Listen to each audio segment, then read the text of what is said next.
अध्याय 11। दुखती नस को छूने का शौक। चियांग जियो को तीव्र निराशा की लहर महसूस हुई।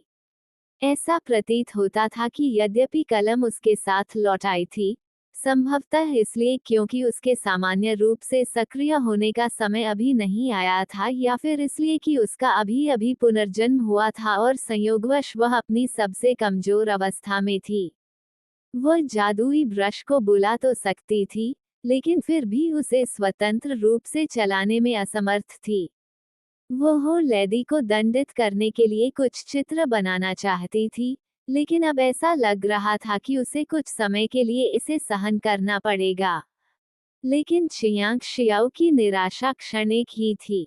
एक बार जब उनका स्वास्थ्य ठीक हो जाएगा, तो वे स्वाभाविक रूप से कलम का उपयोग कर सकेंगी। जल्दबाजी करने की कोई जरूरत नहीं थी। इसी बीच हो लेडी पहले ही जबरदस्ती अंदर घुस चुका था। चियांग शियाओ की निगाहें ठंडी पड़ गईं। ओल्ड चियांग परिवार के लोगों के बारे में उसे सबसे ज्यादा नापसंद ये बात थी कि समय या परिस्थिति चाहे जो भी हो, वे हमेशा बिना किसी रोक टोक के उसके कमरे में घुस जाते थे। उनकी नजरों में चियांग शियाओ के पास निजता का कोई नामोनिशान नहीं था। दरवाजे का पर्दा जोर से खुला और फिर धड़ाम से नीचे गिरा, जिससे दादी गे लियुताओ, जो दरवाजे से अंदर आ रही थी, के चेहरे पर जोर से चोट लगी।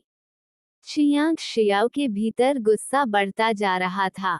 50 वर्ष की हो लेडी के बाल इतने घने थे कि उन्हें काले हेयरबैंड से बांधना भी मुश्किल था।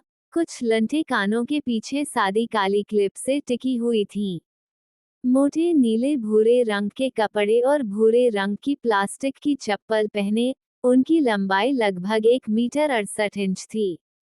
गांव में उनके जितनी लंबी महिलाएं बहुत कम थीं। इसके अलावा अपनी घनी भौहों, तीखी निगाहों, पतले होठों और ऐसे चेहरे के साथ जो ये दर्शाता था कि उनके साथ तालमेल बिठाना आसान नहीं था, वह 2 दशकों से अधिक समय से चियांग परिवार को नियंत्रित कर रही थी और परिवार के सदस्यों की नज़र में एक प्रभावशाली व्यक्तित्व थीं। छोटी और नाजुक सी दिखने वाली गे लियुताओ उसकी मौजूदगी में अनजाने में ही सहम जाती थी। इसलिए हो लेडी द्वारा फेंके गए दरवाजे के पर्दे से टकराने पर भी उसने अपनी नाराजगी जाहिर करने या आवाज निकालने की हिम्मत नहीं की। चियांग सोनघाई भी अंदर आया। उसे चिंता थी कि लिटिल फिर से बेहोश न हो जाए, जैसा कि वह पहले लगभग बेहोश हो ही गई थी। उसे सचमुच अपनी भाभी के साथ एक और झगड़े का डर था। उन्हें समझ नहीं आ रहा था कि कभी शांत रहने वाला लिटिल अब इतना तीक्ष्ण जुबान वाला क्यों हो गया था। भाभी, लिटिल अभी भी बीमार है। चियांग सोनघाई के शब्द बीच में ही रुक गए जब हो लेडी बिस्तर की ओर बढ़ी और चियांग शियाओ को घूरती हुई निगाहों से देखने लगी। उम्र के साथ पलकें थोड़ी झुकी हुई थीं, फिर भी उसकी आंखें हमेशा भेदक, निर्णयपूर्ण और तिरस्कारपूर्ण थीं। ये निगाहें चियांग शियाओ अच्छी तरह से जानता था। इससे पहले वह इस चाचा की पत्नी से भी कुछ हद तक डरती थी। चाचा की पत्नी, स्थानीय बोली में बड़े भाई की पत्नी को कहा जाता है। शहर में रहने वालों के लिए ये शब्द समझ से परे हो सकता है। छोटी बच्ची, बिस्तर से उठो और खड़ी हो जाओ, उसने ठंडे स्वर में आदेश दिया। ये सुनकर चियांग सोनघाई का माथा और भी सिकुड़ गया। भाभी, लिटिल को बुखार है और उसमें कमजोरी है। उसे बिस्तर पर आराम करने की जरूरत है। बिल्कुल भी आराम मत करो। हो लेडी अचानक गुस्से से भड़क उठी और गे लियुताओ को घूरते हुए बोली, चाची, चियांग परिवार में हर कोई घर और खेतों में मेहनती है। फिर भी आपने किंगझू को जन्म दिया, उसे एक अनमोल रत्न की तरह पाला, और उसने 17 साल की उम्र में एक बदमाश के साथ संबंध बनाकर खुद को बदनाम किया और फिर बिना बाप के बच्चे को जन्म दिया। और अब आप हद पार कर रही हैं, उसे एक अमीर परिवार की बेटी की तरह पाल रही हैं। हमारे आसपास के इन 8 गांवों में मैंने कभी किसी किशोरी के बारे में नहीं सुना जो घर के काम ना करती हो। क्या उसमें एक सभ्य महिला का दिल है? या एक सभ्य महिला का जीवन हर समय नाजुक होने का नाटक करती है, वो किसे प्रभावित करने की कोशिश कर रही है। हो लैदी की आवाज इतनी तेज थी कि चियांग शियाओ का सिर और भी ज्यादा घूमने लगा। लेकिन वह जानती थी कि बेहोश होना उसके बस की बात नहीं थी। अगर वह बेहोश हो जाती, तो इतिहास खुद को दोहराता। उसकी बेहोशी के दौरान अंडों की टोकरी का मुआवजा गुएंग को देना पड़ता और उसके दादाजी जड़ी बूटियां लाने के लिए पहाड़ पर जाते। चियांग शियाओ ने हो लैदी को नजरअंदाज करते हुए हिम्मत जुटाकर उठ बैठी और गे लियुताओ से कहा, दादी, मुझे बहुत भूख लगी है। क्या आप मेरे लिए कुछ व्यंजन पका सकती हैं? हो लैदी की बातें सुनकर गे लियुताओ का चेहरा पीला पड़ गया। उनकी बेटी का अफेयर हमेशा से उनके लिए एक संवेदनशील मुद्दा रहा था, और हो लैदी मौका मिलते ही उन्हें सबसे तकलीफदेह जगह पर चोट पहुंचाने से कभी नहीं हिचकिचाती थीं। अध्याय 12 सूजा हुआ हाथ। इसी कारण से चियांग शियाओ ने उसे पहले जाने के लिए कहा था। उसके पीले चेहरे ने गे लियुताओ का ध्यान कुछ हद तक भटकाने में भी सफलता प्राप्त की। बिना सोचे समझे उसने सिर हिलाया और रसोई में काम करने लगी। उस शाम उनके परिवार के भोजन में वाकई कुछ दिक्कतें आ गई थीं। खाना, मुझे हैरानी है कि तुम्हारे पास अभी भी खाने की हिम्मत है। हो लैदी ने उसे घूरते हुए गुस्से से कहा, तुम्हारी चाची ने कहा था कि तुम पर गंदी आत्माओं का साया है। वह थोड़ी देर रुकी, फिर बोली, नहीं, ये सही नहीं है। अगर ऐसा होता, तो आपसे पूछना व्यर्थ की बात होती। उसने अपना पैर उठाया और एक चप्पल उतारकर उसे हाथ में पकड़ लिया और चियांग शियाओ को घूरते हुए कहा, अपना हाथ आगे बढ़ाओ। चाची, आप क्या करने की योजना बना रही हैं? चियांग शियाओ बिस्तर पर बैठी अपने हाथ में मौजूद गंदी चप्पल पर नजर डाल रही थी। जब मैं कहूं कि अपना हाथ बढ़ाओ, तो तुम अपना हाथ बढ़ाओगे? हो लैदी ने सख्त चेहरे से कहा। चियांग सोनघाए अब और चुप नहीं रह सका। वह आगे बढ़ा और बोला, भाभी, आप लिटिल को डरा देंगी। उसे डराना बकवास है। चाचा जी, क्या बड़ी पीढ़ी ने आपको नहीं बताया? अगर परिवार में किसी को गंदी चीजों का डर सता रहा हो, तो पुरानी चप्पल से हथेली पर 3 बार जोर से मारने से इसका पता चल जाता है। अगर कुछ गंदा है, तो हथेली काली पड़ जाएगी। मैं ये सब छोटी बच्ची की भलाई के लिए कर रहा हूँ। क्या? हथेली पर चप्पल से 3 बार जोर से मारो। चियांग शियाओ ने गुस्से से घूर कर देखा। देखो, बस देखो, अंकल। उसकी घूरती नजर देखते ही हो लैदी ने अपनी आंखें सिकोड़ ली, ये भेड़िए जैसी आंखें। लिटिल पहले कभी ऐसी नहीं थी। हट जाओ। बोलने के बाद उसने चियांग सोनघाई को जोर से धक्का देकर एक तरफ कर दिया और चियांग शियाओ का हाथ पकड़ने के लिए आगे बढ़ी। चियांग शियाओ उसे चप्पल से अपनी हथेली पर वार करने कैसे दे सकती थी, लेकिन वह अब वाकई बहुत कमजोर थी, और शारीरिक श्रम की आदी हो लैदी में कहीं ज्यादा ताकत थी। उसने उसका हाथ पकड़ा और चप्पल उठाकर उसकी हथेली पर 3 बार जोर से मारा। उसने जिस बल का प्रयोग किया वह जबरदस्त था। वार करते समय उसने अपने दांत भींच लिए, और केवल 3 वार के बाद चियांग शियाओ की हथेली तुरंत सूज गई और इतनी दर्दनाक हो गई कि उसकी आंखें लाल हो गईं। उसी समय अपमान और आक्रोश की लहर उसके सीने में उग्र रूप से उमड़ पड़ी। भाभी, तुम। चियांग सोनघाई ने हो लैदी की बल प्रयोग की शैली की इतनी क्रूरता की उम्मीद नहीं की थी। लिटिल का हाथ नाजुक था। क्या वह उसका हाथ बर्बाद करने की कोशिश कर रही थी? उसे शिष्टाचार की कोई चिंता नहीं थी। उसने चियांग शियाओ का हाथ उससे छुड़ा लिया। उसकी हथेली अचानक सूजी हुई देखकर उसे दर्द और पछतावा गुस्से के साथ मिल गया। चाचा जी, रास्ते से हट जाइए। मुझे अभी दूसरे हाथ पर वार करना है। हो लैदी ने सख्ती से कहा। लिटिल लिटिल को एक बार और मारने की कोशिश करो। चियांग सोनघाई ने गुस्से में चिल्लाते हुए उससे कहा। हो लैदी अचंभित रह गई। बड़ी भाभी माँ के समान थी, और वर्षों से चियांग सोनघाई ने हमेशा उनका अत्यंत सम्मान किया था। आखिरकार पारिवारिक संपत्ति के बंटवारे से पहले उन्हीं के प्रबंधन में चियांग परिवार के पास इतना बड़ा आंगन और घर थे। अन्यथा संपत्ति के बंटवारे के समय चियांग सोनघाई को ये 3 कमरे कैसे मिल सकते थे? अब चियांग शियाओ की खातिर क्या उसने सचमुच उस पर अपनी आवाज ऊंची की? चियांग शियाओ भी स्तब्ध रह गया।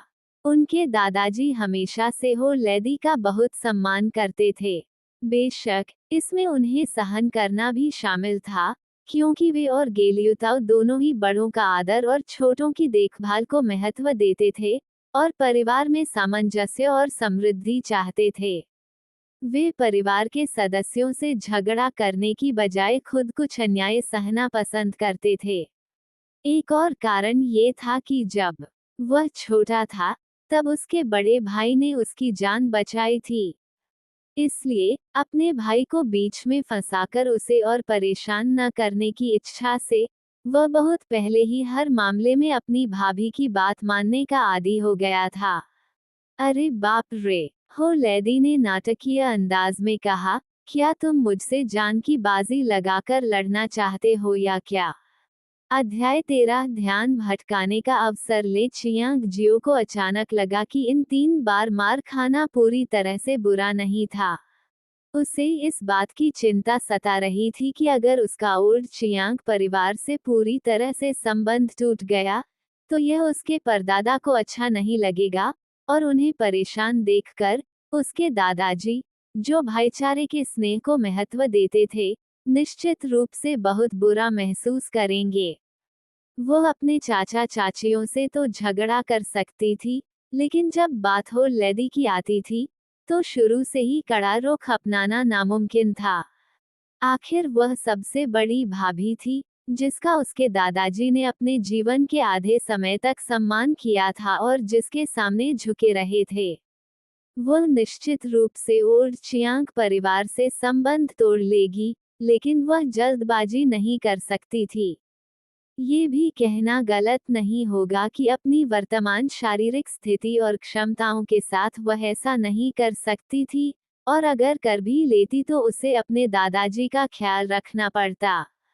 पुराने चियांग परिवार में इतने सारे नीच लोग थे, इतने सारे धोखे थे, लेकिन उसके दादाजी को कई बातें पता नहीं थीं। दिल से भले ही वे अलग हो गए थे, फिर भी वे एक ही परिवार थे। वे लोग उसके भाई बहन, उसके भतीजे भतीजियां थे। चाहे कुछ भी हो जाए, वह परिवार को बिखरते हुए नहीं देखना चाहता था। धीरे धीरे और सावधानीपूर्वक योजना बनाना ही सबसे अच्छा था। धीरे धीरे दादाजी के मन में ओल्ड चियांग परिवार के प्रति स्नेह को कम करना, जिससे समय आने पर कार्रवाई करना आसान हो जाए। और इस बार हो लैदी ने उसे मारा, जो संयोगवश शुरुआत थी। जब तक उसका लक्ष्य पूरा हो सकता था, उन 3 चोटों को सहना जायज था। हो लैदी के जवाब का सामना करते हुए चियांग सोनघाई सचमुच हिचकिचा गए। वे अपनी पोती से बहुत प्यार करते थे, लेकिन भला वे अपनी सबसे बड़ी भाभी पर इतनी बेरहमी से हमला कैसे कर सकते थे? भले ही वह लिटिल को बहुत प्यार करता था, लेकिन वह अपनी बड़ी साली को सचमुच मारने की हिम्मत नहीं कर पा रहा था, और उसे अभी अभी उस पर चिल्लाने का पछतावा भी हो रहा था। उनके कोमल स्वभाव को फिर से उभरते देख चियांग शियाओ ने तुरंत अपना सूजा हुआ हाथ सहलाया और सिसकते हुए रोते हुए कहा, दादाजी, मेरा हाथ बहुत दर्द कर रहा है। जब वह बोल रही थी, तो उसकी आंखों से आंसू की बूंदें लुढ़ककर कंबल पर गिर रही थीं। ऐसी दयनीय चीख, ऐसे आंसू ने चियांग सोनघाई के मन में अभी अभी उभरे पछतावे को तुरंत दबा दिया। उसने गंभीर चेहरा बनाए रखा और हो लैदी से कठोर स्वर में कहा, मेरी छोटी बच्ची पहले से ही नाले में गिरने और बुखार से पीड़ित है, और फिर मेरी बड़ी भाभी बिना सही गलत का फर्क समझे आती है और उसके हाथ पर इस तरह मारती है। क्या मुझे इसके लिए तुम्हारा शुक्रिया अदा करना चाहिए? ये तो उस कुत्ते की तरह है जिसने लू डोंगबिन को काटा और दयालु इंसान को पहचाना ही नहीं। हो लैदी की निगाहें गहरी और द्वेषपूर्ण थीं, और चियांग शियाओ समझ गई कि अब वो सचमुच गुस्से में है। उसने अपना हाथ पीछे खींच लिया, एक बार सिसकी ली और अपने दादाजी के और करीब झुक गई। चियांग सोनघाये और भी ज्यादा परेशान हो गया। उसने चिढ़कर कहा, हमें मेरी बड़ी भाभी की दया की कोई जरूरत नहीं है। बेहतर होगा कि आप वापस चली जाएं। आज की घटना को हम अभी के लिए भुला देते हैं। क्या वो सचमुच इस बात को ध्यान में रख रहा था?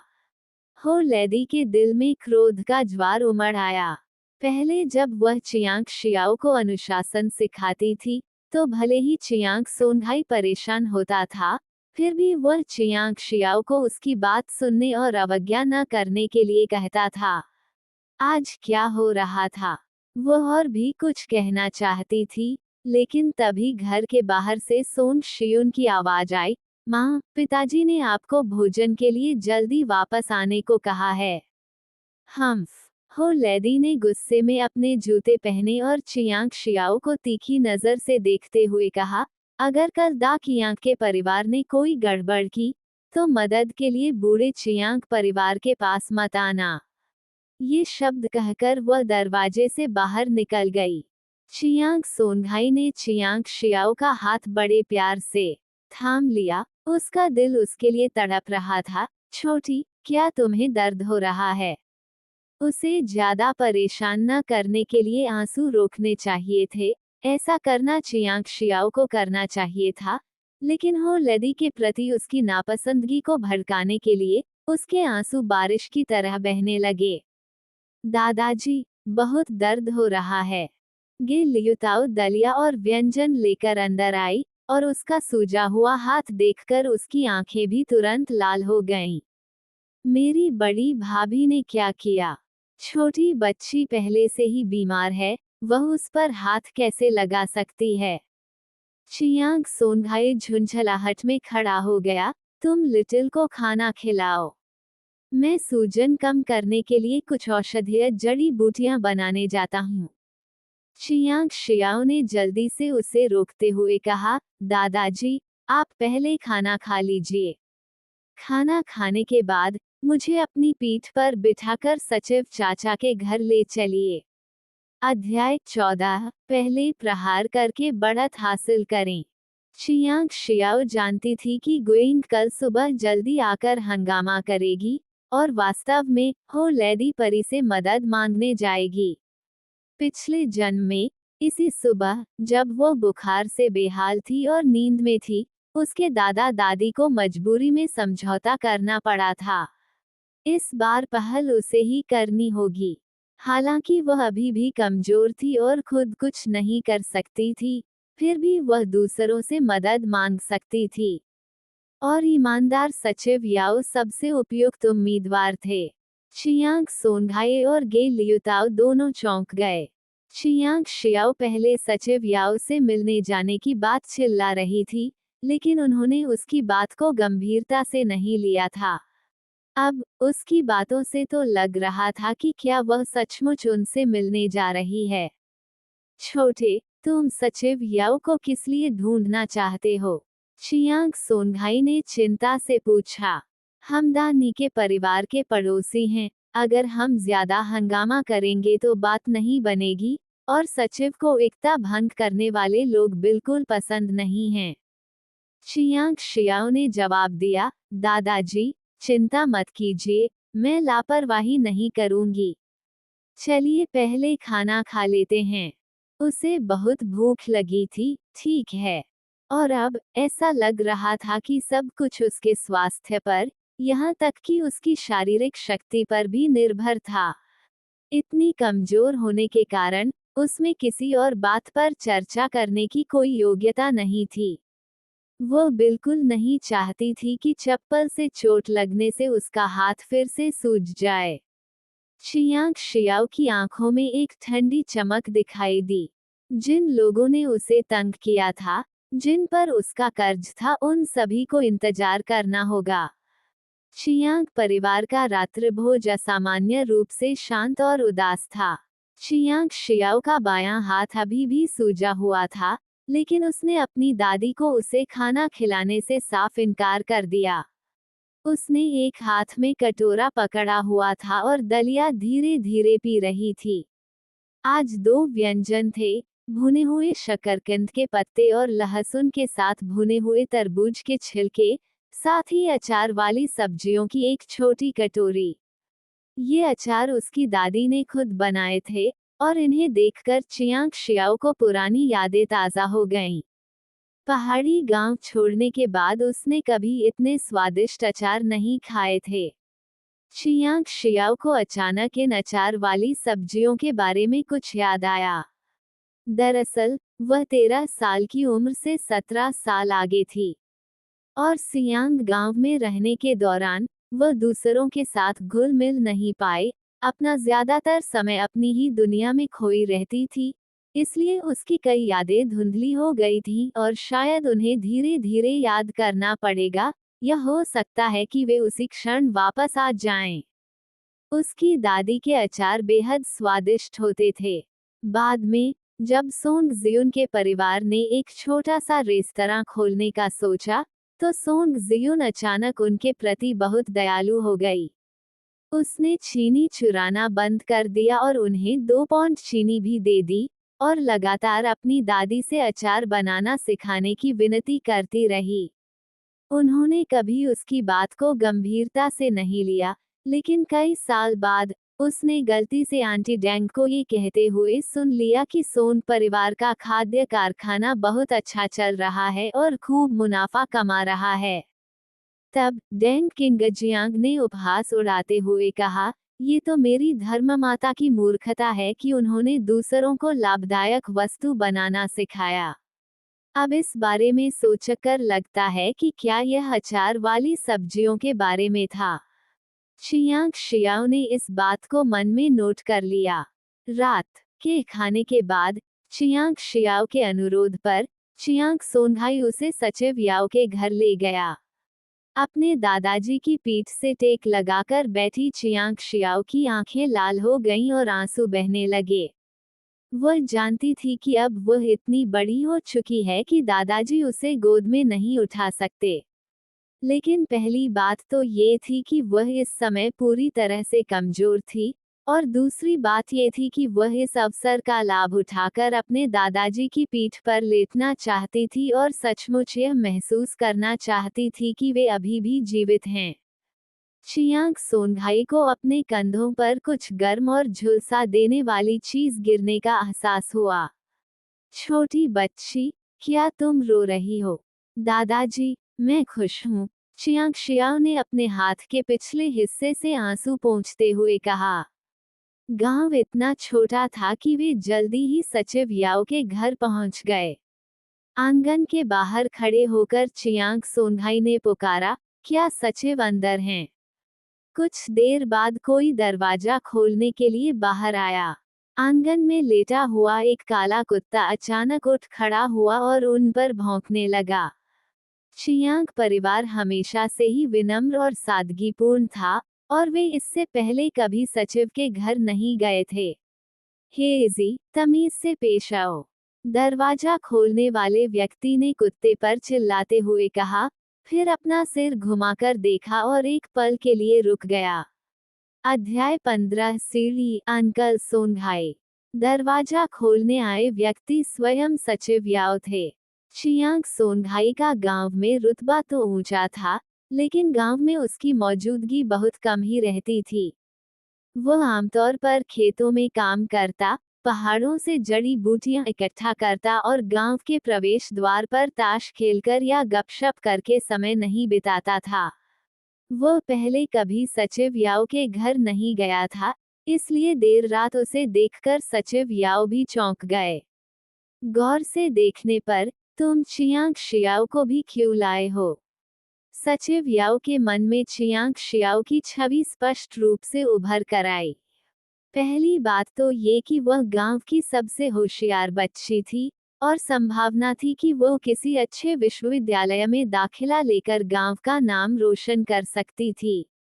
दूसरी बात ये कि वह गांव की बाकी बच्चियों से बिल्कुल अलग थी। गांव में उसके जैसी गोरी और सुंदर लड़की मिलना लगभग नामुमकिन था।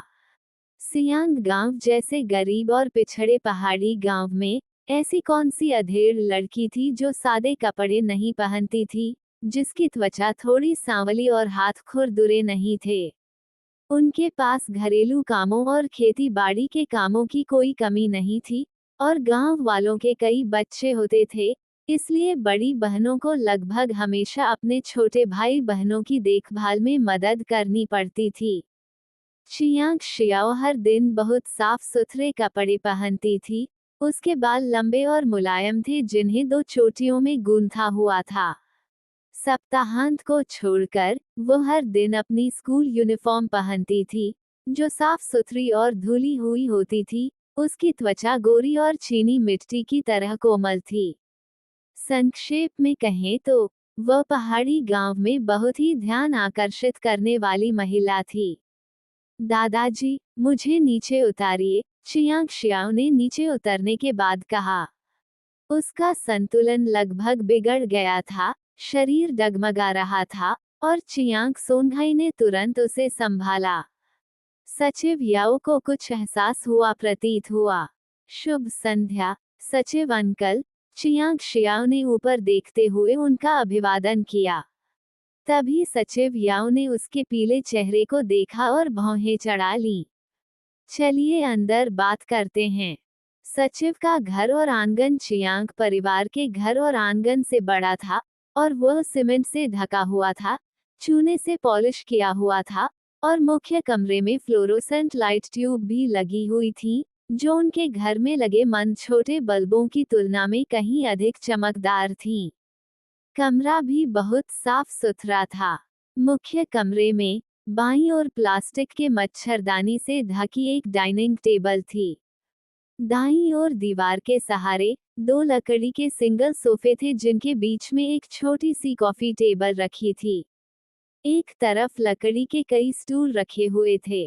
कॉफी टेबल पर टेक्स्ट और तस्वीरों वाली सामग्रियों का एक ढेर था और उनके ऊपर एक फाउंटेन पेन रखा हुआ था। ऐसा प्रतीत हुआ कि उनके आने से पहले भी सचिव याओ काम कर रहे थे। बैठने के बाद सचिव याओ सीधे मुद्दे पर आ गए। अंकल सोनघाई, क्या आपको कोई समस्या है? चियांग सोनघाई ने अपनी पोती की ओर देखा। दरअसल उन्हें भी ठीक से पता नहीं था कि चियांग शियाओ क्यों आना चाहती थी। क्या वह सचिव याओ से शिकायत करने आई थी? लेकिन चियांग शियाओ की नज़र कॉफी टेबल पर रखे कागजों के ढेर पर पड़ी। सबसे ऊपर वाले पन्ने पर बनी टेढ़ी मेढ़ी रेखाओं और चित्रों को देखकर उसे अचानक किसी बात की याद आ गई। सेक्रेटरी अंकल, क्या आप चित्र बना रहे थे? चित्रकला? मुझे इसमें महारत हासिल नहीं है, सचिव याओ ने कागज का टुकड़ा उठाते हुए हंसते हुए जवाब दिया। क्या ये हमारे गांव के प्राथमिक विद्यालय के सामने वाले पुराने मकानों की कतार नहीं है? विद्यालय की ओर वाली दीवार बहुत गंदी है और कुछ शरारती बच्चों ने उस पर लिख पढ़ी कर दी है। मैं बस यही सोच रहा था कि क्या उस पर रंग का एक नया कोट चढ़ा दूं। यह एक मामूली सी बात थी, लेकिन इससे चियांग शियाओ के दिमाग में कुछ हलचल मच गई। बाद में उस दीवार पर सफेदी तो कर दी गई, लेकिन सियांग गांव को कोई ऐसा कारीगर नहीं मिला जो बड़ा प्रचार चित्र बना सके, इसलिए उन्होंने बस कुछ बड़े अक्षर ही बना दिए। दीवार के निचले हिस्से में लगा सफेद चूना कुछ ही दिनों में फिर से गंदा हो गया। चूंकि यह सीधे स्कूल के गेट के सामने थी, इसलिए बाहर निकलते ही इसे देखना बहुत बुरा लगता था। बाद में कस्बे के शिक्षा कार्यालय के नेताओं ने सियांग गांव के प्राथमिक विद्यालय का दौरा किया, जिनमें एक स्कूल के प्रधानाध्यापक भी शामिल थे, जो स्कूल के माहौल को लेकर काफी चिंतित थे और उन्होंने सचिव याओ की थोड़ी आलोचना भी की, जिससे वे काफी शर्मिंदा हो गए। हालांकि यह एक छोटी सी बात थी, लेकिन ये बातचीत शुरू करने का एक अच्छा जरिया भी बन सकता है। अध्याय 16, असाधारण कलात्मकता। सेक्रेटरी अंकल, आप बिल्कुल सही कह रहे हैं, वह दीवार दिन ब दिन गंदी होती जा रही है। स्कूल से निकलते ही सबसे पहले हमारी नजर उसी पर पड़ती है और वो सचमुच आंखों को चुभती है, चियांग शियाओ ने कहा। लेकिन अगर उस पर सफेदी कर दी जाए, तो क्या वह फिर से जल्दी गंदी नहीं हो जाएगी? चियांग सोनघाई ने उसे एक बार फिर देखा। क्या ये बच्ची यहाँ सिर्फ सचिव याओ से बातचीत करने आई थी? हाँ, शायद इसे कुछ रंगों से रंग दें। सचिव याओ को चियांग शियाओ से बात करने में कोई आपत्ति नहीं थी, बल्कि वे काफी दिलचस्पी दिखा रहे थे। उनके प्रभावशाली व्यक्तित्व और हमेशा गंभीर चेहरे के कारण गांव के लगभग सभी बच्चे उनसे डरते थे, और कुछ शरारती बच्चों ने तो अनजाने में ही उन्हें काला याओ उपनाम दे दिया था। उसके कुत्ते का नाम ब्लैक था। क्या उन्हें ब्लैक याओ कहलाने में खुशी होगी?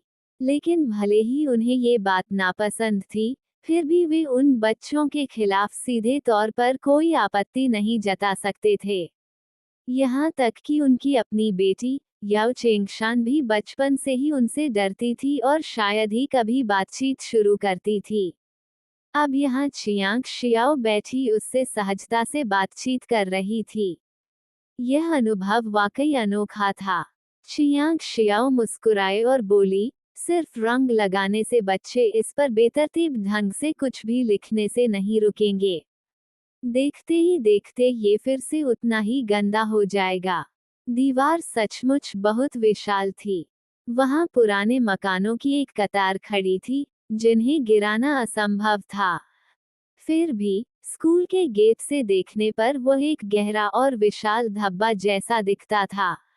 सचिव याओ ने धीमी आवाज में पूछा, चियांग शियाओ, क्या तुम्हारे पास कोई समाधान है? उन्होंने समझाया, ये वास्तव में काफी सरल है। हम इस पर एक विशाल प्रचार भित्ति चित्र बना सकते हैं। दीवार के आधार पर उगी हुई खरपतवारों को साफ कर दें, कुछ बारीक बजरी बिछा दें, और पूरा क्षेत्र एक शैक्षिकी गलियारा बन सकता है। सचिव याओ की आंखें चमक उठी, लेकिन थोड़ी देर सोचने के बाद उन्होंने आह भरी और सिर हिलाते हुए कहा, यह एक अच्छा विचार है, लेकिन हमारे गांव में ऐसी प्रतिभा नहीं है। शायद कस्बे या काउंटी के कला शिक्षक ये काम कर सकते थे, लेकिन सियांग गांव में कोई नहीं था। उनके स्कूल में एकमात्र कला शिक्षक केवल बुनियादी बातें ही सिखा सकते थे। उस लंबी दीवार पर एक बड़ी पेंटिंग बनानी थी, यह एक दो दिन में तो नहीं हो सकती थी। क्या उसे इतनी मामूली बात के लिए शहर से किसी कला शिक्षक को गांव में ठहराने की जरूरत है? चियांग शियाओ ने कहा, सेक्रेटरी अंकल, इसे मुझ पर छोड़ दीजिए, मैं पेंटिंग कर दूंगा। ये शब्द सुनकर चियांग सोनघाई और याओ जुबिन दोनों चौंक गए। छोटे, हमें बिना सोचे समझे नहीं बोलना चाहिए, चियांग सोनघाई यही कहने वाला था, लेकिन जब चियांग शियाओ ने उसे आंख मारी, तो वह अपने आधे शब्द निगल गया। क्या आप पेंटिंग कर सकते हैं? चियांग शियाओ जानती थी कि सचिव याओ उसकी बात पर विश्वास नहीं करेंगे। इसलिए उसने अपने सामने रखी कलम और कागज उठाया और झटपट एक चाय का कप बना दिया। उसने जो चाय का कप बनाया था, उसमें छाया और प्रकाश के साथ 3D प्रभाव था, जो देखने में इतना यथार्थवादी लग रहा था मानो कागज पर सचमुच का चाय का कप रखा हो। अगर सचिव याओ ने उसे कप बनाते हुए न देखा होता, तो शायद वह सचमुच कप उठाने के लिए हाथ बढ़ा देते। इसके अलावा, उसने इसे इतनी जल्दी बनाया कि पलक झपकते ही चित्र तैयार हो गया। चियांग शियाओ के लिए यह एक बुनियादी कौशल था, और वह परिणाम से संतुष्ट नहीं थी। इसके अलावा, बीमारी के कारण वह इतनी कमजोर महसूस कर रही थी कि कप उठाते समय भी उसका हाथ कांप रहा था। इसमें कोई आश्चर्य की बात नहीं है कि वो जादुई ब्रश को बुला तो सकती थी, लेकिन उसका इस्तेमाल पेंटिंग करने के लिए नहीं कर सकती थी। जब चियांग शियाओ मन ही मन आह भर रहा था, तब सचिव याओ सचमुच आश्चर्यचकित थे। अद्भुत, सचमुच अद्भुत। मैंने ऐसी कलाकारी पहले कभी नहीं देखी। हमारे गांव में एक नन्ही चित्रकार है। सचिव याओ ने कागज को प्रशंसा से ऊपर उठाते हुए कहा। अचानक कुछ गड़बड़ देखकर उन्होंने तुरंत उसके बाएं हाथ की ओर देखा, जो कागज को कसकर पकड़े हुए था, और भौहें चढ़ाते हुए पूछा, तुम्हारे हाथ को क्या हुआ? उसे अभी अभी एहसास हुआ था कि लड़की का बायां हाथ सूजा हुआ और लाल था। अध्याय 17। मैं तुम पर मुकदमा करूंगा। वह पहले सोचता था कि छोटी लड़की चियांग शियाओ सचमुच बहुत बिगड़ी हुई थी। अगर चियांग परिवार विद्वान परिवार होता या कोई धनी परिवार होता, तो ये बात समझ में आती। लेकिन ये परिवार स्पष्ट रूप से इतना गरीब था कि वे मुश्किल से अपना गुजारा कर पाते थे। फिर भी उन्होंने इस बच्ची को अपनी लाडली बेटी की तरह पाला। क्या यह उसके लिए हानिकारक नहीं था? लेकिन चियांग शियाओ की कलात्मकता देखकर उसे तुरंत लगा कि वह लाड़ प्यार की हकदार है। इसमें कोई आश्चर्य नहीं कि उसे इतना लाड़ प्यार मिला। आखिर इतनी कम उम्र में उसकी कला इतनी असाधारण थी। इसका मतलब ये हो सकता है कि भविष्य में वह किसी स्कूल में कला शिक्षिका बन सकती है, या इससे भी अधिक प्रभावशाली एक चित्रकार बन सकती है। लेकिन सचिव याओ को चियांग शियाओ के कलात्मक कौशल से चकित होने का मुश्किल से ही समय मिला था कि उनके हाथ पर आई सूजन को देखकर वे चौंक गए। चियांग शियाओ ने शुरू में सहानुभूति हासिल करने के लिए दया का कार्ड खेलने के बारे में सोचा था। बाद में उसने फैसला किया कि वो कभी भी दयनीय दिखने का रास्ता नहीं अपनाएगी। अगर कोई उसे परेशान करता, तो वह जरूर करारा जवाब देती। तो फिर सेक्रेटरी अंकल के सामने नाटक करने की क्या जरूरत थी? अगर बाद में जब वह उसका उग्र रूप देखेंगे और उस रात की घटना को याद करके उसे पाखंडी समझेंगे, तो स्थिति और भी अजीब हो जाएगी। इसलिए उसने अपना हाथ और नहीं छुपाया और सीधे सचिव याओ के सामने उठाकर स्पष्ट आंखों से उनकी ओर देखते हुए पूछा, सचिव अंकल, क्या आपको लगता है कि मैं एक अलग ही इंसान बन गई हूँ, जैसे मुझ पर किसी भूत का साया आ गया हो? चियांग सोनघाई ने शुरू से ही यह उम्मीद नहीं की थी कि वह ऐसा सवाल पूछेगी, और वह एक बार फिर चौंक गया। उसने सोचा था कि ऐसे मामलों से बचना ही बेहतर है। लिटिल खुद यह मुद्दा क्यों उठाएगी? पिछली पीढ़ी भूत प्रेतों और देवताओं से डरती थी, लेकिन चियांग शियाओ का पुनर्जन्म होने और एक अनमोल खजाना होने के बावजूद वह अलौकिक शक्तियों या भूतों में विश्वास नहीं करती थी। इसके अलावा उसने ईमानदारी से व्यवहार किया था और सीधी बैठी थी, यहाँ तक कि अपने पिछले जन्म में भी वह अत्यधिक दयालु थी और इसी कारण उसे हानि हुई थी। ज्यादा से ज्यादा वह मूर्ख थी। डरने की क्या बात थी? क्या आप पर भूत का साया है? सचिव याओ ने तुरंत ही गंभीर स्वर में फटकार लगाते हुए कहा, बकवास। हम तो विज्ञान, तर्क और स्पष्टता को बढ़ावा देते हैं। ये भूत प्रेतों की बातें कहाँ से आ रही हैं? चियांग शियाओ ने उसकी बातों से सहमति जताते हुए सिर हिलाया। मैं भी यही सोचती हूँ। लेकिन जब मैं अनाम नाले में गिरी, तो मेरी चाची ने जिद की कि मुझे कोई बुरी बीमारी लग गई है। मेरी दादी सीधे मेरे कमरे में आई, मुझे बिस्तर से खींचकर उठाया, अपनी चप्पल उतारी और मेरे हाथ की हथेली पर कई बार जोर से मारा, और कहा कि अगर मुझ पर सच में भूत सवार होता, तो मेरी हथेली काली पड़ जाती। कुछ देर रुककर चियांग शियाओ ने सचिव याओ की ओर अपना हाथ फिर बढ़ाया। उनका पहले से ही नाजुक और कोमल हाथ लाल और सूजा हुआ था, लेकिन उस पर कालेपन का कोई निशान नहीं था। उसने सचिव याओ की ओर देखा और आगे कहा, मेरी दादी ने ये भी कहा कि कल सुबह वह एक परी को मेरे कमरे में बुलाकर भूत भगाने के लिए अनुष्ठान करवाएंगी। सचिव अंकल, मुझे अभी भी बुखार है, सिर चकरा रहा है, थोड़ी मतली भी हो रही है और मैं चल भी नहीं पा रही हूँ। मुझे सच में डर लग रहा है कि कल वे लोग मुझे पीट पीट कर मार डालेंगे। चियांग सोनघाई ने कई बार उसे टोकने की कोशिश की, लेकिन चियांग शियाओ के शब्द इतने सहज और स्थिर थे कि उसे बोलने का मौका ही नहीं मिला।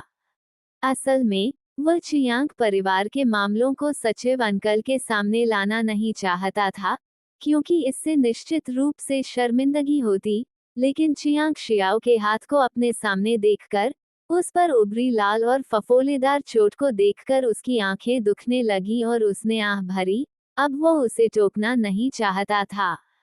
चियांग शियाओ की बातें सुनने और उसका हाथ तथा पीला चेहरा देखकर सचिव याओ को क्रोध का ज्वार सा महसूस हुआ। अगर यह सचमुच चियांग परिवार का घरेलू मामला होता और सार्वजनिक न हुआ होता, तो वह इसे पूरी तरह से अनदेखा कर सकता था। लेकिन जब उन महिलाओं ने ये कहना शुरू कर दिया कि अनाम नाले में गिरने का मतलब जल प्रेत का साया होना है, तो वह इसे बर्दाश्त नहीं कर सका।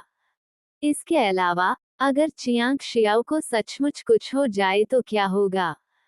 क्या गांव चित्रकारी के क्षेत्र में एक होनहार युवा प्रतिभा को नहीं खो देगा? इससे पहले कि वह अपना रुख स्पष्ट कर पाता, उसने चियांग शियाओ को एक और वाक्य कहते सुना, सेक्रेटरी अंकल, एक और बात है। मैं डिंग दानी पर हत्या का आरोप लगाना चाहता हूँ। अध्याय 18, जादुई ब्रश कहाँ से आता है? वापसी के रास्ते में, चियांग सोनघाई काफी देर तक चुप रहा, और चियांग शियाओ भी कुछ नहीं बोली। उसने सचिव याओ के घर पर बहुत ज्यादा बातें कर ली थी और थोड़ी थक गई थी। पहाड़ी गांव के लोग जल्दी सो जाते थे, 8:30 बजे तक। 9 बजे से पहले ही अधिकांश घरों की बत्तियां बुझ चुकी थीं। उस समय गांव में अभी तक स्ट्रीट लाइटें नहीं लगी थीं, और हर परिवार के पास एक टॉर्च होती थी, जिसे वे बाहर जाते समय अपने साथ ले जाते थे। चियांग सोनघाई ने चियांग शियाओ को अपनी पीठ पर उठा रखा था, और वह रास्ता रोशन करने के लिए टॉर्च पकड़े हुए थी। गांव की कई गलियों में अभी भी सीमेंट नहीं बिछाया गया था। वे बजरी और मिट्टी की सड़कें थीं, जो सौभाग्य की बात थी क्योंकि बारिश नहीं हुई थी, अन्यथा कीचड़ के कारण रात में चलना बहुत मुश्किल हो जाता। ठंडी हवा के कारण चियांग शियाओ के दिमाग से सुस्ती कुछ हद तक दूर हो गई।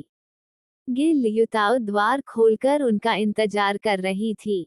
वापस आने में इतनी देर क्यों लगी? क्या सचिव याओ नाराज हो गए थे? गे लियुताओ ने पहले तो उनके लौटने पर राहत की सांस ली, लेकिन फिर उनकी चिंता दोबारा जाग उठी। चियांग शियाओ ने सचिव के घर जाने की जिद की थी, जिससे घर पर बैठी महिला चिंतित हो गई थी। बाहर ठंड है, चलो अंदर चलते हैं और बातें करते हैं, चियांग सोनघाई ने चियांग शियाओ को घर के अंदर ले जाते हुए कहा। गे लियुताओ ने जल्दी से आंगन का दरवाजा बंद किया, मुख्य कमरे में दाखिल हुई और उनके पीछे दरवाजा बंद कर दिया। चियांग शियाओ अभी भी मंद, पीले रंग के बल्ब की रोशनी की आदी नहीं हुई थी, लेकिन अपने सामने बैठे दादा दादी को देखकर, उसे फिर से जीने का मौका मिलने पर बहुत कृतज्ञता महसूस हुई। गे लियुताओ उन दोनों के लिए 2 कप गर्म पानी लेकर आई। पानी पीने के बाद, दोनों को गर्मी महसूस हुई और उन्होंने अनायास ही राहत की सांस ली। गे लियुताओ के ये पूछने का इंतजार किए बिना कि क्या सचिव याओ नाराज थे, चियांग सोनघाई पहले से ही गंभीर भाव से चियांग शियाओ की ओर देख रहे थे। छोटे दादाजी को बताओ, तुमने चित्रकारी करना कब सीखा? ये सवाल उसे बहुत परेशान कर रहा था। जब चियांग शियाओ ने उस सजीव दिखने वाले चाय के कप का रेखाचित्र बनाया, तो उसने अपने सदमे को काबू में रखने के लिए काफी संघर्ष किया था। चियांग शियाओ का पालन पोषण उन्हीं लोगों ने किया था, लेकिन उन्हें कभी पता नहीं था कि उसके पास ऐसा कौशल है। सियांग गांव के प्राथमिक विद्यालय में कला शिक्षक, जिसे चियांग सोनघाई जानता था, एक ऐसा व्यक्ति था जिसने ग्रामीण इलाकों में भेजे गए एक शिक्षित युवक से आधे साल तक कला सीखी थी। वह गांव के बच्चों को कुछ बुनियादी बातें सिखा सकता था, लेकिन उसकी अपनी चित्रकला कौशल चियांग शियाओ जितनी अच्छी नहीं थी। इसलिए ये कहना कि चियांग शियाओ ने उनसे सीखा था, चियांग सोनघाई 1000 साल में भी इस बात पर विश्वास नहीं करेंगे। सचिव याओ को उस पुरानी दीवार को सजाने की तैयारी करते देख चियांग शियाओ ने तुरंत ही अपनी चित्रकारी की प्रतिभा को प्रकट करने का फैसला किया। हालांकि उसे इसका कोई पछतावा नहीं था, क्योंकि ठीक होने के बाद वह नियमित रूप से चित्रकारी करने वाली थी, जिसे वह अपने दादा दादी से छिपा नहीं सकती थी। वापस लौटते समय उसने इस सवाल का जवाब देने के बारे में पहले ही सोच लिया था। इसके अलावा वह इस अवसर का लाभ उठाकर जादुई ब्रश के बारे में भी जानना चाहती थी। आखिर दादाजी को वह ब्रश इतने साल पहले कहां से मिला था? अपने पिछले जीवन में उसे इस बारे में कभी पता नहीं था, और डैंग किंगजियांग ने यही अनुमान लगाया था कि उसके पास कोई खजाना है, इसीलिए उसने उसे गांव से बाहर आने के लिए फुसलाया था। उसे इसका हल निकालना जरूरी था ताकि डैंग किंगजियांग के वापस आने पर वह तैयार रह सके। चियांग शियाओ ने प्याला नीचे रख दिया और बदले में चियांग सोनघाई से पूछा, दादाजी, क्या आपको वह कलम याद है जो आपने मुझे बचपन में दी थी? चियांग सोनघाई एक पल के लिए स्तब्ध रह गया, फिर उसकी आंखों में आश्चर्य और अनिश्चितता की एक झलक दिखाई दी। क्या आपने नहीं कहा था कि वो पेन खो गया है? चियांग शियाओ ने सिर हिलाते हुए कहा, पहले तो ये खो गया था, लेकिन बाद में मुझे ये फिर से मिल गया। क्या तुम्हारी चित्रकारी करने की क्षमता का उस कलम से कुछ लेना देना है? चियांग सोनघाई ने धीमी आवाज में पूछा। चियांग शियाओ ने पहले ही तय कर लिया था कि इस जीवन में वह उस कलम के अस्तित्व के बारे में किसी को नहीं बताएगी, यहाँ तक कि अपने दादा दादी को भी नहीं, वरना वे उसके बारे में चिंता करने लगेंगे। ये कहना कि इसका इससे कोई लेना देना नहीं है, सच नहीं होगा। दादाजी, दादी जी, क्या आपको अंकल मिन याद हैं?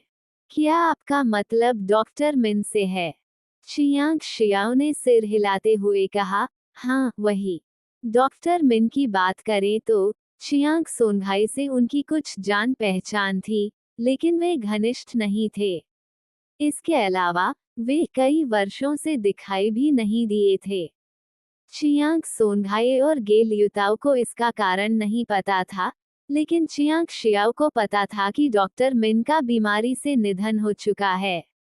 अध्याय 19। प्रतिभावान चियांग सोनघाई को कई औषधीय जड़ी बूटियों का ज्ञान था, और कभी कभी जब वह सामान्य से अधिक जड़ी बूटियां इकट्ठा कर लेता था, तो वह उन्हें सुखाकर बाजार के दिनों में शहर के बाजार में बेचने के लिए बचा लेता था। कुछ साल पहले संयोगवश उन्होंने बाजार में लू लगने से पीड़ित एक बच्चे की जान बचाई, जिसके लिए उन्होंने अपने साथ लाई हुई हर्बल चाय की एक बोतल का इस्तेमाल किया।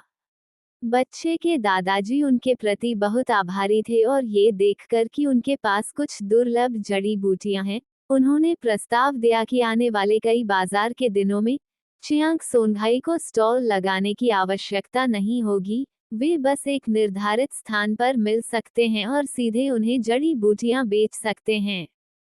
प्रस्तावित कीमत उचित थी, और इससे चियांग सोनघाई का वह समय बच गया जो वह बाजार में बैठकर खर्च करता, इसलिए स्वाभाविक रूप से वह सहमत होने के लिए खुश था। वह व्यक्ति डॉक्टर मिन थे। डॉक्टर मिन ने अपना वादा निभाया और चियांग सोनघाई से कई बार जड़ी बूटियां खरीदी।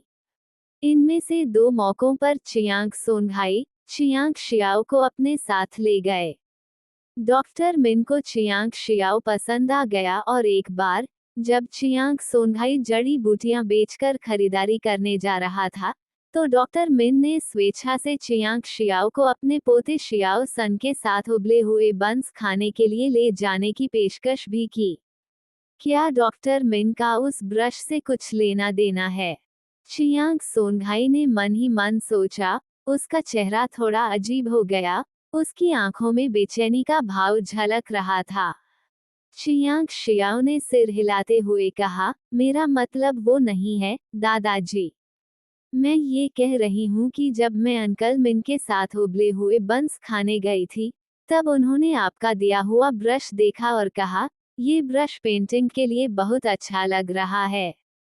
ओह, अंकल मिन न केवल बीमारियों का इलाज कर सकते हैं बल्कि चित्रकारी भी कर सकते हैं, चियांग शियाओ ने आगे कहा। उस समय उन्होंने मुझे चित्रकारी का अध्ययन करना सिखाया और मुझे चित्रकारी की एक किताब भी दी। उस किताब से मैं लगातार सीखता रहा हूँ। उसी वर्ष गे लियुताओ को डॉक्टर मिन के बारे में भी पता चला। उसे चियांग शियाओ द्वारा बताई गई किताब भी याद थी। इस जिक्र के साथ ही चियांग सोनघाई को याद आया, क्या ये वही छोटी सी ड्राइंग बुक है जिसे तुम हमेशा देखते रहते हो? चियांग शियाओ ने जो कुछ कहा उसमें से अधिकतर सच था। डॉक्टर मिन को उस समय वह लड़की वाकई पसंद थी। एक बार उसे उबले हुए बंस खिलाने ले गए और यहाँ तक कि एक किताबों की दुकान पर भी ले गए। हालांकि जब उन्हें पता चला कि ब्रश नकली है, तो स्वाभाविक रूप से उसे पेंटिंग सिखाना भी नकली साबित हुआ। वह छोटी सी ड्राइंग बुक असल में एक प्राचीन कथा पर आधारित कॉमिक बुक थी, न कि पेंटिंग सीखने की कोई किताब। हालांकि उसे याद था कि उस समय किसी ने भी उसकी कॉमिक बुक नहीं देखी थी, और बाद में हो लेडी ने गलती से उसे जला दिया था। जहां तक इस बात का सवाल है कि उन्होंने चित्रकारी कैसे सीखी, चियांग शियाओ ने भी अपने मन की गहराइयों से इन यादों को बाहर निकालने से पहले काफी समय तक विचार किया। चित्रकारी के अभ्यास की बात करें तो उसे समझाना और भी आसान था। उसे दूसरों के साथ मेलजोल करना बिल्कुल पसंद नहीं था। वह अक्सर अकेले रहती थी और अक्सर एक छोटी सी छड़ी से जमीन पर चित्र बनाती रहती थी और कहती थी कि वह छुपकर अभ्यास कर रही है। डॉक्टर मिन का निधन हो चुका था और वे अचानक प्रकट होकर उसे बेनकाब नहीं कर सकते थे। उसकी बातें सुनकर चियांग सोनघाई ने काफी हद तक उसकी बात पर विश्वास कर लिया। लेकिन फिर भी वह हैरान था, लिटिल सिर्फ उस ड्राइंग बुक से इतना कुछ सीख सकता है। चियांग शियाओ ने शरारती अंदाज में उसे आंख मारते हुए कहा, हाँ दादाजी, मैं वाकई एक प्रतिभाशाली व्यक्ति हूँ। चियांग सोनघाई उसकी चंचलता पर हंसे बिना नहीं रह सका, और साथ ही उसे अंदर ही अंदर बहुत खुशी महसूस हुई। पहले चियांग शियाओ में कभी ऐसे शरारती पल नहीं आए थे। वो हमेशा शांत रहती थी और कभी कभी अपनी ही दुनिया में खो जाती थी और आंसू बहाती थी। दादाजी, क्या अब आप मुझे बता सकते हैं कि वो ब्रश कहाँ से आया? चियांग शियाओ ने विषय को फिर से उठाया। उसका सवाल सुनकर चियांग सोनघाई थोड़ा घबराया हुआ और असहज लग रहा था। उसने धीरे से आह भरी और अपनी आवाज धीमी करते हुए कहा, तुमने इसका जिक्र नहीं किया, लेकिन मैं सच में इसे याद नहीं करना चाहता था। वो ब्रश मुझे एक प्राचीन मकबरे से मिला था। क्या? अध्याय 20, बाइगू पर्वत की वस्तुएं। चियांग शियाओ ने कभी कल्पना भी नहीं की थी कि कलम वास्तव में एक प्राचीन मकबरे से आई थी। चियांग सोनघाई ने उस दिन के अपने अनुभव को बहुत ही सरल शब्दों में समझाया। ये बहुत ही सरल था, उन्होंने कुछ ही वाक्यों में अपनी बात समाप्त कर दी। ये घटना उस दिन घटी जब वह जड़ी बूटियां इकट्ठा करने के लिए पहाड़ पर गया और बाइगू पर्वत पर पहुंच गया। जैसा कि नाम से पता चलता है, बाइगू पर्वत कभी अनगिनत शवों का कब्रिस्तान हुआ करता था और प्राचीन काल में एक युद्ध क्षेत्र के रूप में भी कार्य करता था। चियांग शियाओ बाइगू पर्वत की तलहटी में स्थित उस अनाम नाले में लगभग डूब ही गया था। सियांग गांव के बहुत कम लोग ही बाइगू पर्वत पर चढ़ने का साहस करते थे, क्योंकि बुजुर्ग अक्सर कहते थे कि यह पर्वत गलत तरीके से मारे गए लोगों की आत्माओं से भरा हुआ है और इसमें भारी यिन ऊर्जा का प्रभाव रहता है। कमजोर भाग्य वाले लोग जो पर्वत पर जाते थे, वे आसानी से इन प्रभावों से प्रभावित हो सकते थे। लेकिन उनमें से एक दो ऐसे भी थे जिनमें भरपूर जीवन ऊर्जा थी, जो यांग से परिपूर्ण थे, और जो कभी कभी शिकार की तलाश में या मूल्यवान जड़ी बूटियों की खुदाई करने के लिए ऊपर जाते थे। चियांग सोनघाई भी उनमें से एक थे। हालांकि वे भी बहुत गहराई में जाने की हिम्मत नहीं करते थे, वे आमतौर पर पहाड़ की कमर के आसपास ही घूमते रहते थे। लेकिन उस समय किसी कारणवश चियांग सोनघाई आगे बढ़ गया और फिर उसे एक प्राचीन औषधीय जड़ी बूटी मिली। खुदाई करते समय वह गलती से एक गहरे गड्ढे में गिर गया। मैं वहां काफी देर तक घूमता रहा, कुछ अंत्येष्टि कलश और अन्य सामान देखे, और तब मुझे एहसास हुआ कि यह एक मकबरा है। कलम मुझे वहीं से मिली, चियांग सोनघाई ने कहा। गे लियुताओ ने पहली बार इसके बारे में सुना था, और वो अपना अविश्वास व्यक्त किए बिना नहीं रह सकी। अंकल हाय, आपकी इतनी हिम्मत कैसे हुई कि आप किसी मकबरे के अंदर से चीजें ले आए? और आपने तो वो लिटिल को भी दे दी। अगर किसी मकबरे से कोई चीज कैसे ली जा सकती है? लिटिल से पूछो। वो कलम कितनी सुंदर थी। चियांग सोनघाई ने चियांग शियाओ की ओर देखा और आह भरी। वो मकबरे के मालिक की वस्तु जैसी नहीं लग रही थी, बल्कि ऐसा लग रहा था जैसे किसी और ने उसे वहां गिरा दिया हो। हालांकि कलम पूरी तरह से काली थी, फिर भी उसका काला रंग बेहद खूबसूरत था, तारों की रोशनी की तरह जगमगाता हुआ, एक रहस्यमय और कलात्मक आभा लिए हुए। वो कल्पना भी नहीं कर सकती थी कि यह किसी मकबरे की हो सकती है, क्योंकि जब इसे पहली बार वापस लाया गया था, तब कलम बिल्कुल वैसी ही थी, उस पर धूल या गंदगी का एक कण भी नहीं था। अछूता पीछे मुड़कर सोचते हुए चियांग सोनघाई को एहसास हुआ कि वो किसी जुनूनी व्यक्ति की तरह अपनी पोती को वो कलम देने के लिए दृढ़ संकल्पित रहा होगा, लेकिन अपनी पत्नी को डरा देने के डर से वह इस बात को स्वीकार करने की हिम्मत नहीं कर पाता था। दादाजी, दादी जी, चूंकि ऐसा है, तो हमें उस कलम के बारे में किसी को नहीं बताना चाहिए। आखिर अगर यह बात फैल गई कि यह किसी मकबरे से है, तो यह खतरनाक हो सकता है। चियांग शियाओ ने पीले पड़े चेहरे और गंभीर भाव से कहा। चियांग सोनघाई और चियांग लियुताओ ने स्वाभाविक रूप से सहमति में जोर से सिर हिलाया। जब मैं आखिरकार किसी तरह बाहर निकला, तो गड्ढा पल भर में ढह गया। चियांग सोनघाई को हमेशा अपनी यादें धुंधली सी लगती थीं, मानो समय का वह छोटा सा हिस्सा अब स्पष्ट न हो। खैर, चाहे उसने कलम जमीन से उठाई हो या कहीं देखी हो और रहस्यमय तरीके से वापस ले आया हो, मकबरे के अंदर का दृश्य वास्तव में कैसा था, उसे बस याद नहीं था। कलम की उत्पत्ति के बारे में पता चलने पर चियांग शियाओ ने तुरंत विषय बदल दिया। उम्मीद है कि दादा दादी समेत किसी और ने उस पेन को नहीं देखा होगा। डिंग दानी का मामला भी है। वास्तव में उस कलम का आकर्षण डिंग दानी की स्थिति के मुकाबले कुछ भी नहीं था। छोटी बच्ची, दादाजी को बताओ कि तुमने अभी ग्राम सचिव से क्या कहा। क्या वह सच था? चियांग सोनघाई ने पूछा। चियांग शियाओ ने दृढ़ता से सिर हिलाते हुए कहा, सच है। लिटिल ने सचिव याओ से क्या कहा? गे लियुताओ ने चिंता से पूछा। मैं डिंग दानी पर हत्या का आरोप लगाना चाहता हूँ। गे लियुताओ सदमे से हौंफ उठी। उनके घनिष्ठ समुदाय में किसी भी मुद्दे का निपटारा आमतौर पर झगड़े के जरिए ही हो जाता था। उसने कभी किसी को कानूनी कार्रवाई करते हुए नहीं सुना था। चियांग शियाओ ने अपने दादा दादी का हाथ थामते हुए कहा, मैंने झूठ नहीं बोला, ये सच में डिंगदानी ही थी जिसने जानबूझकर मुझे नाले में धकेल दिया था। आगे क्या होगा जाने के लिए सुनते रहिए मेरी इस कहानी को। Please like, share and subscribe. धन्यवाद।